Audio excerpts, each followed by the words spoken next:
Well, joining us now is political commentator and contributor of Young Voices UK, Lettice Bromovsky. Good morning to you, Lettice. So, Home Secretary says migrants arriving in the UK illegally will be sent to Rwanda by the summer. Yes. How likely do you think that is to happen? I think that is, a bit presumptuous right now. But what we're looking at, the reason that she's come out and said that is next month in the Court of Appeals, there is going to be a court hearing around a challenge to her Rwanda policy, and then they will reach a verdict by June. So that is why she believes that if they side with the government on this, they will begin to be able to deport people to Rwanda. She's obviously, as that footage just showed, been in Rwanda for this past weekend, flew out on Friday with a select sort of press group of people. Really, I think just to hammer home the point that the government is still moving ahead with this, despite the headwinds, despite the clear opposition they've had to this policy so far. They're pushing ahead with this. She also had an article out in the Times yesterday saying essentially that Rwanda is ready to house 15,000 of these migrants. There were concerns that only a few hundred of them would be able to be housed in Rwanda. But she wrote this article saying it's one of the safest places in the world. They're ready to house these migrants, whether, that's the reality or if that's really just the face that they want to be showing at this point, that's time will tell. But it's very much part of Rishi's 5-point plan. Get the voters on side and sort out the channel crossings. Well, see, they know it's a vote-winning tactic. Absolutely. This is the thing. It puts more pressure on the Labour Party as a result of all of this. But the point is, this scheme that was supposedly up and running a year ago, they've not been able to deliver on anything. It shows the infrastructure is there, and it would therefore clearly indicate that if there is a problem, well, it's not the government, it's the legal system. Well, there definitely is that. And the government have already said that they would be willing to pull us out of the European Convention of Human Rights if they, disagree with the legislation, don't allow it to go through. So they are really showing that they're going to take a hard line on this.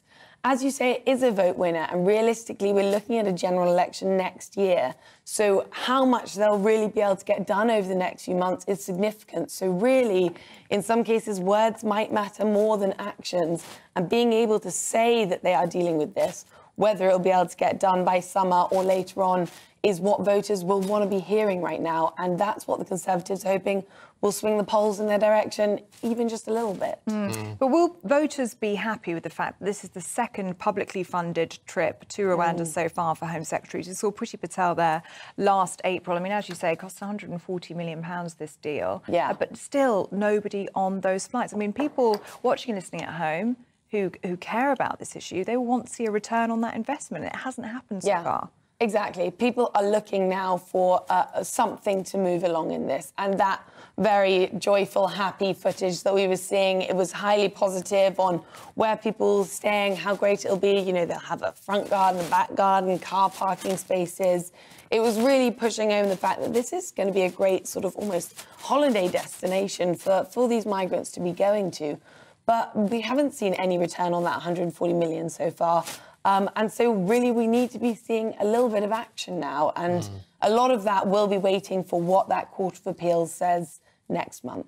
Talking about international matters, one of the key developments in this last week has been the arrest warrant issued for Vladimir Putin by the International Criminal Court over what has happened, what's happened in Ukraine. This is specifically to do with child abduction from Ukraine. We've just found out that in the last 24 hours, he's actually been to Ukraine. He's been in Mariupol. Now, it's a Russian-occupied city, so he's comparatively safe.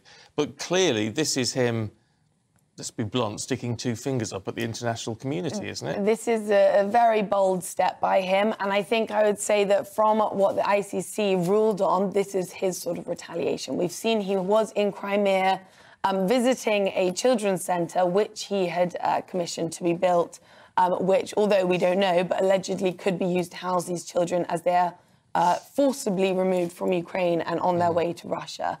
This is him sort of, I think, also trying to build morale on his side, because realistically, when the ICC put out that arrest warrant, there is not much they'll be able to do in terms of actually getting him in front of a court and having him tried in that sense. But it shows a united front behind Ukraine. It's a morale boost for the Ukrainians to say 123 signatories are supporting you, and really saying that if he crosses into this territory, he will be arrested. And although, you know, likely he will not travel to those, he can travel to China, he can travel to Iran, but it's really just saying it's morale boost. So for him to turn around and say, well, I'm going to go to Mariupol, I'm going to go into Ukraine, that's his retaliation. What do you think the response has been in Russia? Because it's very interesting, the timing of all of this, isn't it? I mean, that arrest warrant comes out and then almost instantly Russian state media puts out those pictures and videos. If you are watching on the television, or if you're listening on the radio, I should say, we've just seen pictures there from Russian state media of Putin in Mariupol in a puffer jacket walking around. I mean, he doesn't look to be afraid or concerned for his safety. No, he's not wearing any sort of protective gear. Is that all intentional, do you think? Oh, absolutely. It's a sign of strength. I'm sure that's to show that this is our fearless leader. He's not afraid to be in Ukraine at, you know, the front lines with all his troops.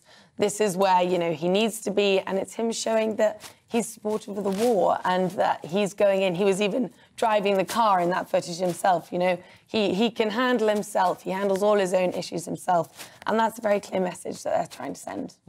OK, Lettice, thanks very much indeed. Thank you Thank you so much.